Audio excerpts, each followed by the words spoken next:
Okay, never mind. Just stop it. We don't have time for that. This video is going to be long. Let's just go. Political parties: Democrat, Republican, Libertarian, Progressive, Conservative, Liberal, and so on and so forth.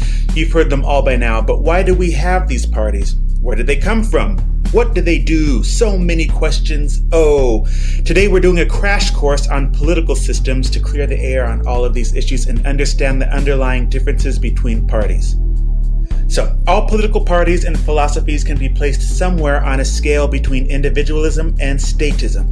That's to say, Republican, Democrat, Liberal, Conservative, and everything else are just philosophies that estimate the amount of freedom and power that individual citizens should have versus how much freedom and power the state or government should have to achieve the best possible government. Finding the delicate balance between the citizen and the government is quite the trick. This may sound a little complicated right now, but it's going to get real clear when you see this. This scale represents the two extremes in political systems: individualism and statism. The individualism side represents political systems that are focused on creating the maximum amount of freedom and power for each citizen in a society, rather than the state or government, and the statism side represents political systems that are focused on creating the maximum amount of freedom and power for the state, rather than the individual. Put another way, individualism is about less government, and statism is about more government. So here on the furthest tip of individualism, we have anarchy.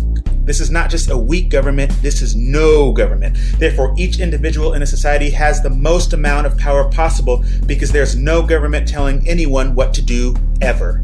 In strict anarchy, anyone can do whatever seems right to him or her.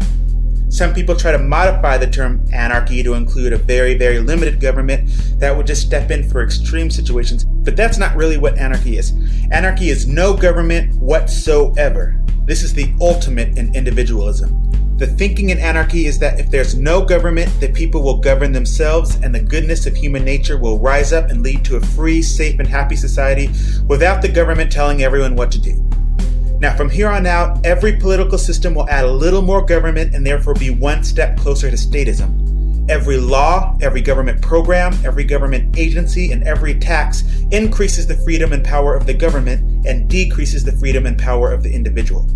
Now, this isn't necessarily a bad thing. You've just got to find the balance between the individual and the government. Moving over a bit, you've got libertarianism.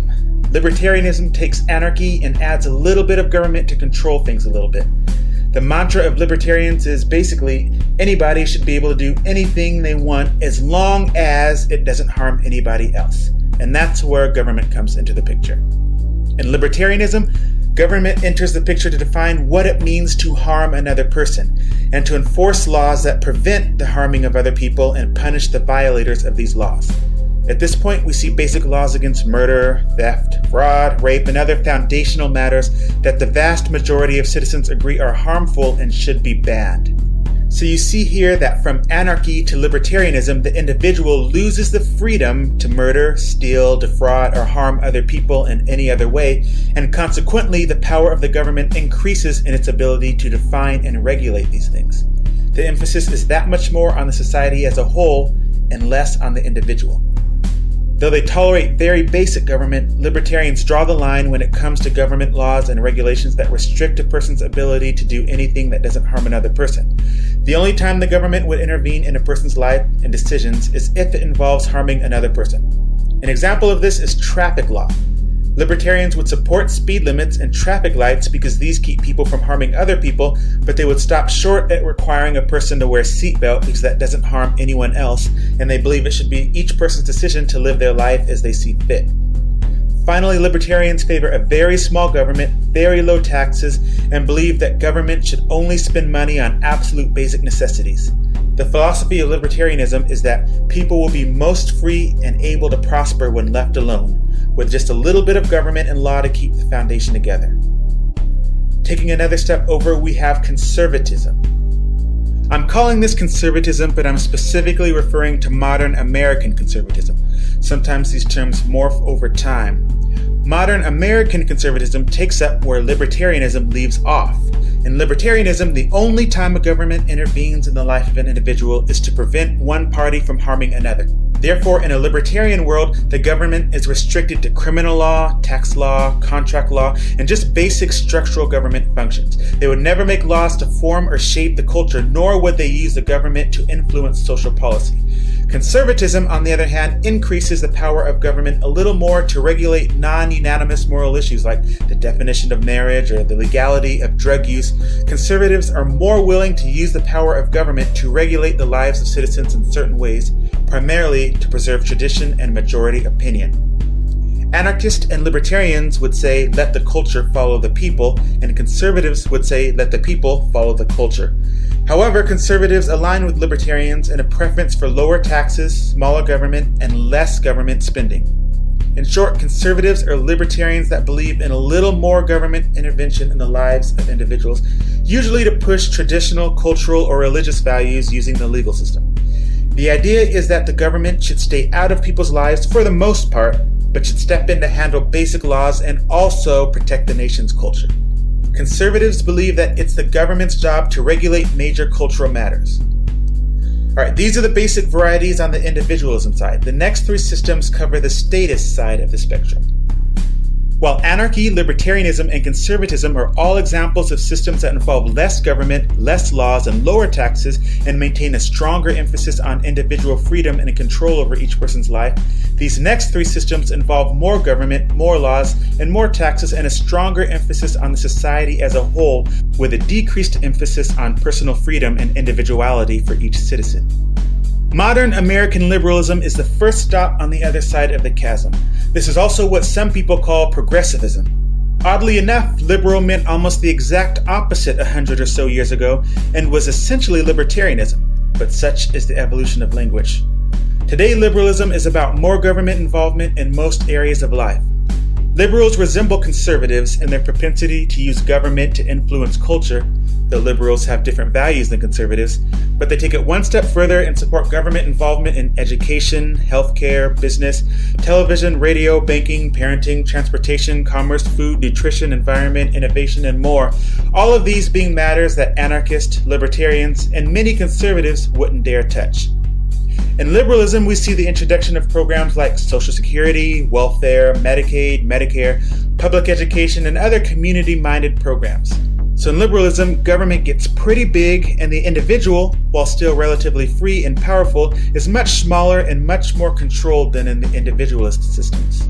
The thinking is that government intervention in more areas of life will keep people safer from danger and deception, economic upsets, and poverty.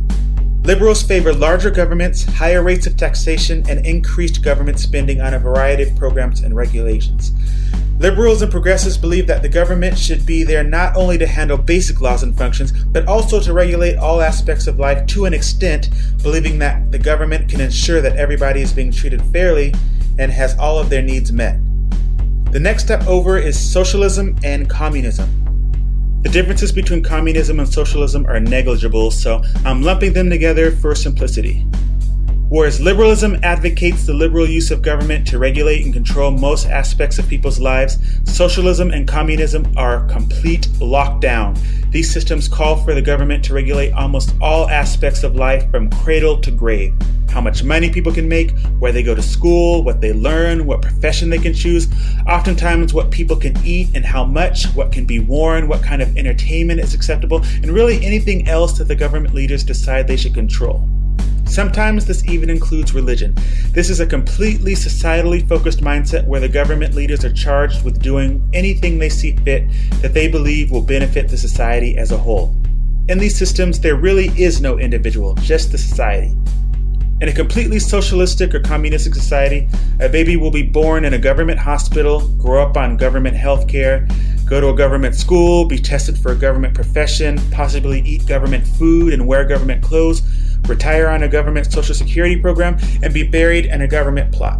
There is no such thing as owning property. The government owns any and all property and usually confiscates inheritances after a person dies to be reallocated by the state.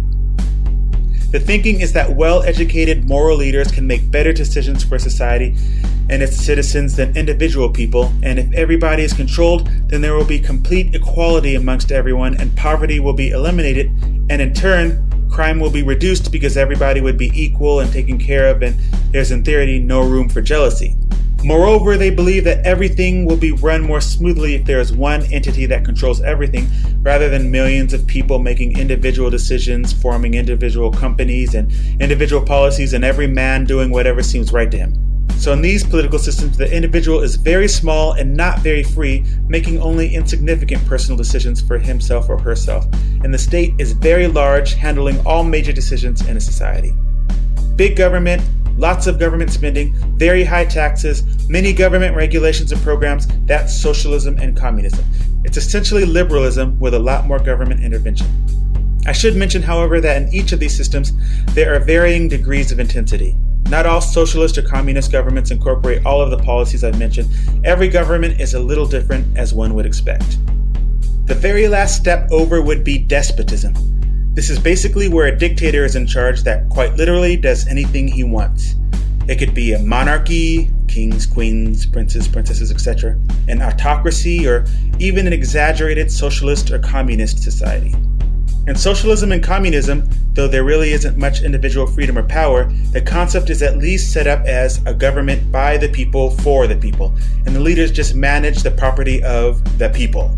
In despotism or dictatorship, it's all about the leader.